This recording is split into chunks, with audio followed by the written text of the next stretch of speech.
خالد ابن ولید رضی اللہ تعالیٰ عنہ نے اس کو پتھر جب مارا تو اس کے خون کے چھینٹے جو ہیں وہ حضرت خالد ابن ولید کے چہرے کے اوپر پڑے تو انہوں نے اس کے اوپر لعنت کی، تو آپ صلی اللہ علیہ وسلم نے حضرت خالد ابن ولید کو ڈانٹا۔ بخاری مسلم کے الفاظ ہیں، آپ نے فرمایا اس نے تو وہ توبہ کی ہے کہ اگر یہ ان لوگوں کے اوپر تقسیم کر دی جائے، حتیٰ کہ جو شخص محصول ہے یعنی زبردستی کسی سے چنگی اور ٹیکس وصول کرنے والا ظالم شخص بھی اگر اس طرح کی توبہ کر لے، اللہ تعالیٰ اس کو بھی معاف کر دے گا۔ بخاری اور مسلم کی متفق علیہ حدیث ہے، اور مشکات میں 3561 ہے، اور مشکات ہی میں 3562 بھی ہے، مسلم کے حوالے سے ڈیٹیل سے اور بخاری مسلم دونوں کے حوالے سے۔ یہ مشہور حدیث ہے، ماعز بن مالک اسلمی رضی اللہ تعالیٰ عنہ کی حدیث کہ ان سے زنا ہوا، آپ صلی اللہ علیہ وسلم کی خدمت میں حاضر ہوئے، کہا یا رسول اللہ مجھے پاک کر دیجیے، تو آپ صلی اللہ علیہ وسلم نے فرمایا جاؤ اللہ تعالیٰ سے معافی مانگو، توبہ کرو، اللہ تعالیٰ معاف کرنے والا ہے۔ یعنی آپ نے وائڈ کیا، اس سے آپ کو یہ پتا چلے گا اسلام کنڈیم کرتا ہے کہ اس کو پبلکلی رپورٹ بھی کیا جائے۔ اب کسی زنا ہو گیا وہ توبہ کر لے، دیٹس اینف، ضروری نہیں اس کے اوپر حد جاری کی جائے جب تک کہ پبلکلی عدالت میں معاملہ رپورٹ نہ ہو جائے، جو میں نے شروع میں بتایا۔ اس کو پھر صبر نہیں آیا، دوبارہ حاضر خدمت ہوا، یا رسول اللہ مجھے پاک کر دیجیے، آپ فرمایا جا اللہ سے توبہ کر، اللہ معاف کرنے والا ہے۔ 4 دفعہ ایسا ہوا تو آپ صلی اللہ علیہ وآلہ وسلم نے، اب ظاہر عدالت میں معاملہ آ گیا، 4 دفعہ اس نے گواہی دے دی، قرآن میں بھی آیا 4 دفعہ گواہی، 4 دفعہ خود اس نے اپنے اوپر گواہی دے دی، تو آپ صلی اللہ علیہ وآلہ وسلم نے فرمایا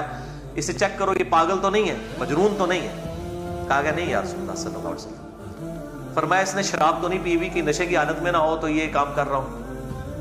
اس نے نہ کیا ہو تو لوگوں نے اس کے منہ کو آ کے سونگا، اسمیل لی، تو کہا کہ نہیں یا رسول اللہ صلی اللہ علیہ وآلہ وسلم، اس نے شراب ہی نہیں پی ہوئی۔ تو آپ صلی اللہ علیہ وسلم نے اسے سنگسار کروا دیا، اور اس کے بعد آپ صلی اللہ علیہ وسلم نے اس کے لیے دعائے مغفرت کی، اور آپ صلی اللہ علیہ وآلہ وسلم نے فرمایا کہ اس نے ایسی توبہ کی ہے کہ اگر یہ توبہ ایک جماعت کے اوپر تقسیم کر دی جائے تو ان کی مغفرت کے لیے کافی ہو جائے، جو اس نے توبہ کی ہے سچے دل کے ساتھ۔ پھر کچھ ہی عرصے کے بعد ایک عورت آ گئی، یعنی جس کے ساتھ انہوں نے یہ معاملہ کیا ہوا تھا، غامدیہ ایک قبیلہ تھا، اسی وجہ سے غامدی صاحب نے اپنے نام کے ساتھ غامدی لگایا ہوا ہے۔ آج تو ہمیں بھی ٹروتھ ریویل کرتے ہیں، یہ جاوید احمد غامدی صاحب نے وہ غامدی اپنے نام کے ساتھ اسی قبیلے کی وجہ سے لگایا ہوا ہے۔ وہ جو غامدی قبیلے کی عورت تھی جس نے یہ معاملہ کیا تھا، وہ آپ صلی اللہ علیہ وسلم کے پاس حاضر ہوئی، تو آپ صلی اللہ علیہ وسلم نے اس کو بھی اوائڈ کیا، کہا جا اللہ سے توبہ کر۔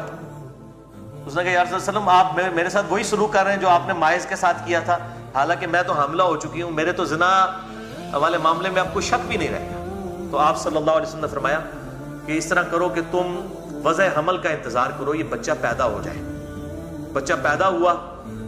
پھر آپ کی خدمت میں حاضر ہوئی، آپ دیکھیں جناب اتنا عرصہ اس نے سولی پہ سمجھیں کہ کاٹا ہے، یا رسول اللہ صلی اللہ علیہ وسلم مجھے پاک کر دیجیے۔ آپ نے فرمایا کہ اس عورت کو کہو کہ اب یہ اس بچے کو دودھ پلائے، کم از کم اس قابل کرے کہ یہ روٹی کھانے والا ہو جائے۔ 2 سال تک دودھ پلایا، پھر وہ عورت اس بچے کو لے کے آئی، اس کے ہاتھ میں روٹی تھی، اس نے کہا یا رسول اللہ آپ دیکھ لیجئے کہ یہ روٹی کھانے کے قابل ہو گیا۔ آپ یہ دیکھیں 2 سال اس نے کس تکلیف میں کاٹے۔ یہ ہے پیشن اور اللہ تعالیٰ کی طرف رجوع لانے کا جذبہ، یعنی آخرت کی کسی کو عذاب کا پتہ ہونا تو دنیا کی سزا تو کچھ بھی نہیں ہے۔ تو آپ صلی اللہ علیہ وآلہ وسلم نے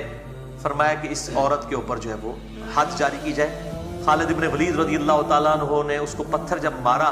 تو اس کے خون کے چھینٹے جو ہیں وہ حضرت خالد ابن ولید کے چہرے کے اوپر پڑے، تو انہوں نے اس کے اوپر لعنت کی، تو آپ صلی اللہ علیہ وسلم نے حضرت خالد ابن ولید کو ڈانٹا۔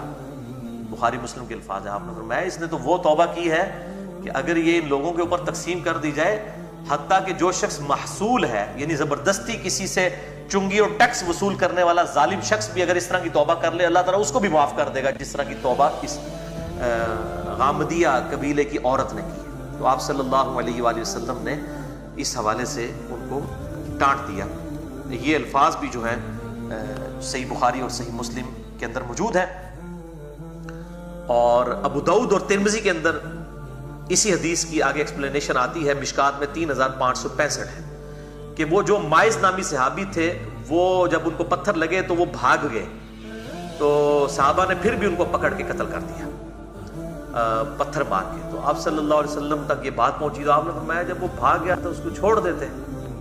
شاید اللہ سے توبہ کرتا تو اللہ تعالیٰ اس کو معاف کر دیتا۔ یعنی آپ آخری درجے تک کوشش کر رہے ہیں کہ کسی طریقے سے حریص علیکم بالمؤمنین رؤوف الرحیم، کہ کوئی معافی والا معاملہ ہو جائے. یعنی اسلام اس چیز کو کنڈیم کرتا ہے کہ اس کو پبلکلی ان چیزوں کو جو ہے وہ رپورٹ کیا جائے، بلکہ ان کے اوپر پردہ ڈالنے ہی میں عافیت ہے.